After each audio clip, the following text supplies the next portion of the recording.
year. He retired 2 years later. And then the interesting part about New York is there's so many tunnels underground that were built years past that, you have to realize as you're going through that there are other tunnels down there that you have to avoid. So you're going above and below, and it's really that modern marvel kind of thing of engineering. It's just very complex, but I look at our engineering team up in New York and I just say, my goodness, how do you all figure this out? During Bianco's time, the Second Avenue subway expansion, the most high-profile New York City transit project in decades, was in the works. While first proposed in the 1920s, it didn't materialize until the early 2000s. The full project is planned as a 16-station, 13.7-kilometer line running from Harlem all the way to Hanover Square in the southern tip of Manhattan. To make it more manageable cost-wise, it was split into 4 phases. Phase 1 was completed and opened in January 2017 and runs through the Upper East Side. Phase 2 is slated to run through Harlem. The third and fourth phases will cover Lower Manhattan. Phase 1 was by itself the biggest expansion of the subway system in 50 years. The full project? Yeah, that's expected to cost $16.8 billion, or $2.6 billion per mile. That's almost 3 times more than the cost of San Francisco's Central Subway and 3 times the cost of the Purple Line in Los Angeles.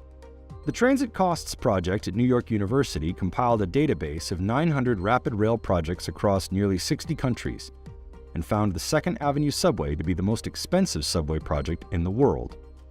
There are some who argue that New York's density makes this pricey subway a better value per person. The impact it has on a massive population makes it worth it.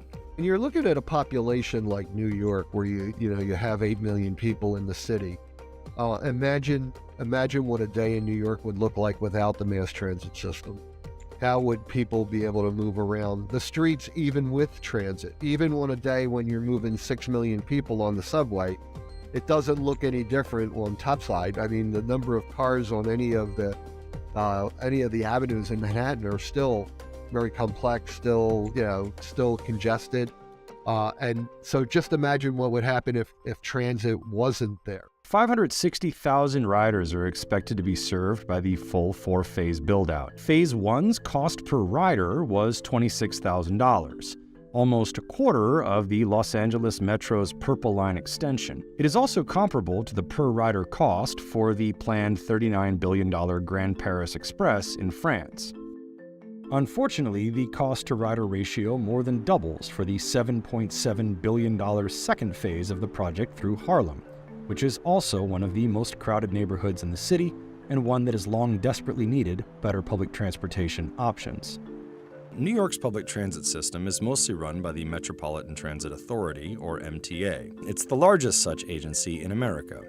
It serves a population of 15.3 million people across a 5,000 square mile area. That includes New York City, Long Island, southeastern New York, and parts of Connecticut. Ridership accounts for 40% of all public transit trips in the entire United States. We ran 8,000 trains a day, 5,500 buses on the road a day, and on our best days during my